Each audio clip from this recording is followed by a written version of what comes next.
Yep, we're back on the Bond bus as Bond goes rogue with his boss's permission, helps to assassinate a Nazi war criminal, and narrowly avoids an awkward social interaction at a gas station.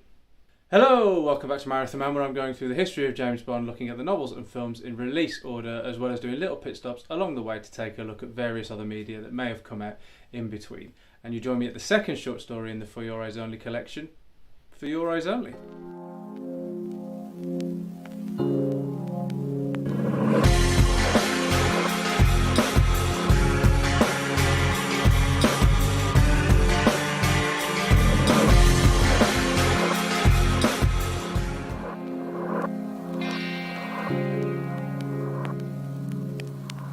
As with From a View to a Kill, it's really easy to imagine this one as an episode in a James Bond TV series in the 1950s. These stories have simple episodic plots, and while there is intrigue, danger, suspense and action, the scale of these stories are far more suited to the small screen than to the large. And where I think that this one might have been a superior episode of this hypothetical 1950s James Bond TV show is that From a View to a Kill spent a long time not just with Bond by himself, but Bond thinking stuff and watching stuff. And yeah, there is some of that here, but it has far more encounters with different characters, it's got more substantial dialogue scenes and potentially more visually interesting action scene on which to end. And that's why I also happen to think that this one is a superior short story. We begin with a British couple living in Jamaica. Yes, we've gone back there again. And they're visited by some heavies who are trying to pressurise them into selling the house to their boss. And when they refuse, they are summarily murdered. And the implication is that the killer is then going to try and pressure their daughter, who has inherited the house, to then sell the house. You'd think when you're an international criminal wanting to buy property, you wouldn't have to deal with chains, but there you go. It's a well-written scene, and because it's told primarily from the naive, flustered perspective of Mrs. Havelock, the ever-decreasing politeness of Gonzales, the assassin, becomes really sinister. Anyway, it turns out that M had been the couple's best man at their wedding years and years and years ago. And even though they'd lost touch in the meantime, or maybe through guilt because of it, M really wants the killers sorting out. But this isn't an official assignment and it weighs heavy on him. And rather than give Bond orders to go and do it because he can't, he just sort of like open up to Bond. He discloses his sort of like complicated feelings on it. And he doesn't necessarily just go, Bond, please go and do this. He goes, this is a lot to ask.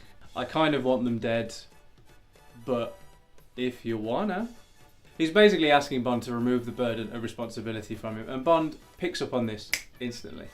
And it may come in a short story rather than one of the main novels, but I think this might be my favourite M scene in the entire series so far. It offers an insight not only into the immense pressure that he's under doing the job that he does, but also into his evolving relationship with Bond. And that relationship doesn't always run smoothly. I mean, after all, Bond spent a lot of the duration of the Dr. No novel resenting the man. But it is obviously based on mutual respect, and the glimpse of vulnerability humanises this crusty old admiral. And it actually becomes quite touching when Bond decides to, off his own back, accept the mission to kill the Havelock's murderers. And this next section becomes the stretch that might have been tricky to adapt for TV, but as with From a View to a Kill, Fleming isn't writing for TV. That project fell by the wayside.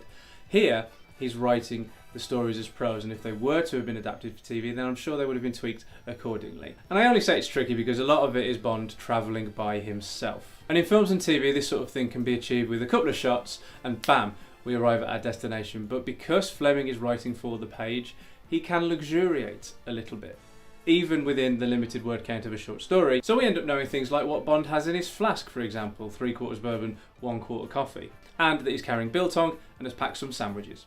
But along the way, there are scenes with other characters which stop this from just being Bond in his own head the whole time. He's briefed clandestinely on like where to go, which equipment to use, by a man who is aware of what Bond's objective is, but is also completely aware of the unofficial nature of it. And because the scene is the two men sort of like discussing it but not discussing it and skirting around it, it becomes a really, really fun scene.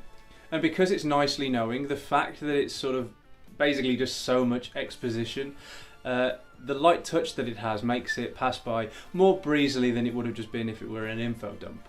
And also there's a really nice interaction Bond has in a gas station where Fleming outlines the fact that you can get by any conversation in this part of the world just by repeating the same non-committal phrases, and then Bond demonstrates exactly that. And this humorous streak is fun and welcome while you're reading the story, but it also actually ends up serving a purpose because it actually makes the climax work as well as it does. It's a burst of action, which may have otherwise just been any old shootout, but coming after an almost sort of sauntering pace with a humorous streak running through it, it really stands out. And at the house Bond was looking for, he discovers Gonzales, a further 2 gunmen, some ladies keeping them company, and Gonzales' paymaster, von Hammerstein, who is a Nazi war criminal and managed to escape and make a new life for himself as head of counter-security for Batista's Cuban regime. Now, we don't spend a lot of time with him.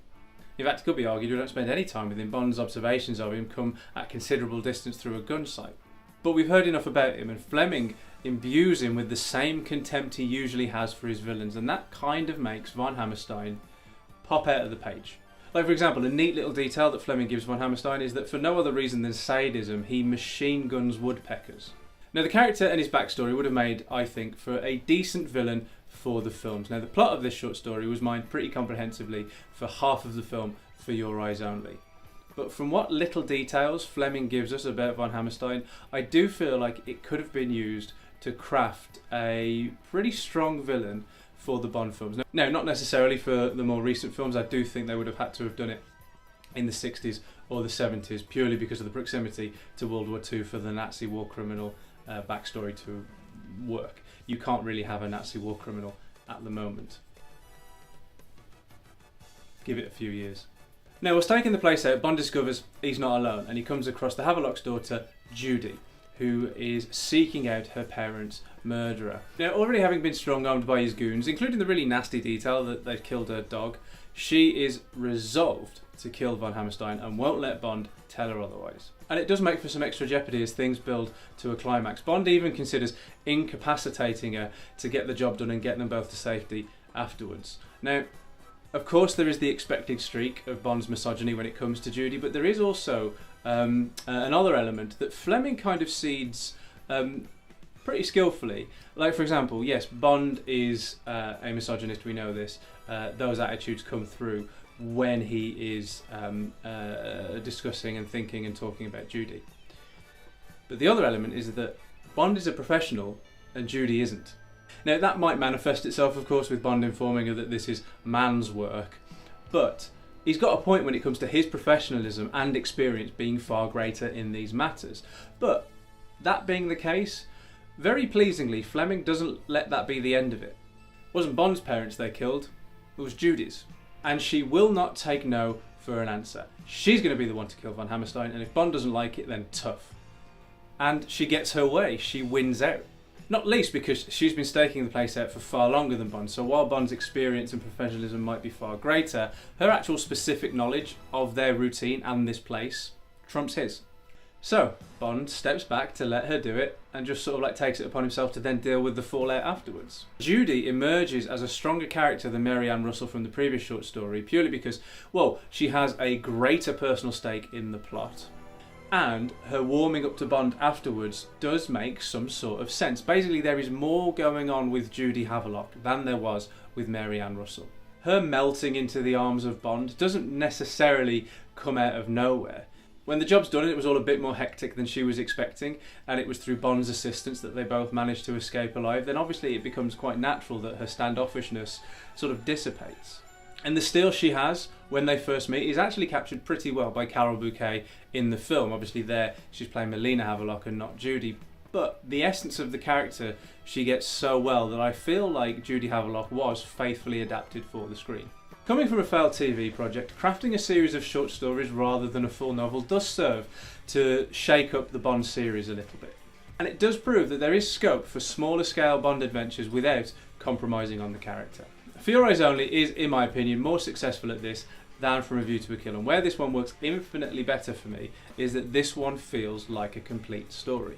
From a View to a Kill ended far too abruptly, but here also the stakes feel far heavier because of M's personal connection to the murders, his acknowledged huge ask of Bond to get it all sorted out, and the fact that both 007 and Chief are acting somewhat off-grid.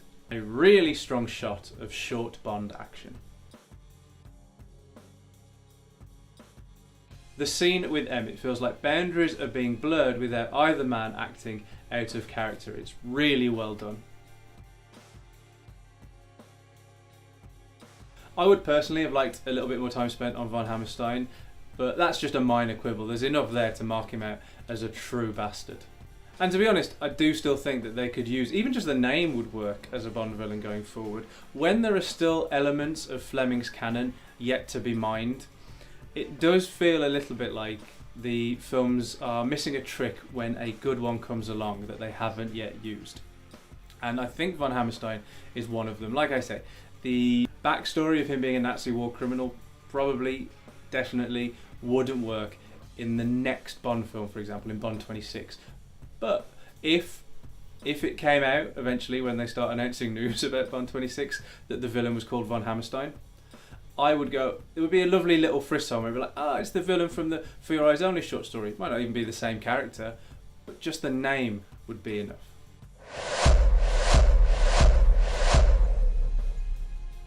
Again, thank you so much for watching. If you enjoyed this Vendetta in Vermont, then you know how YouTube works. Please do hit the like thumb and spread the word. It'd be great to get as many Bond fans along for the Supermarathon ride as possible.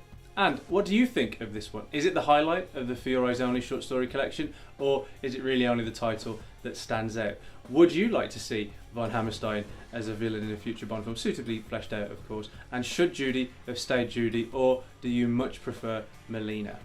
Let me know in the comments below, and I'll see you back here soon for some marriage trouble in Bermuda. So if you don't want to miss that, hit the subscribe button, bong the bell, and I'll meet you for Cigars with the Governor.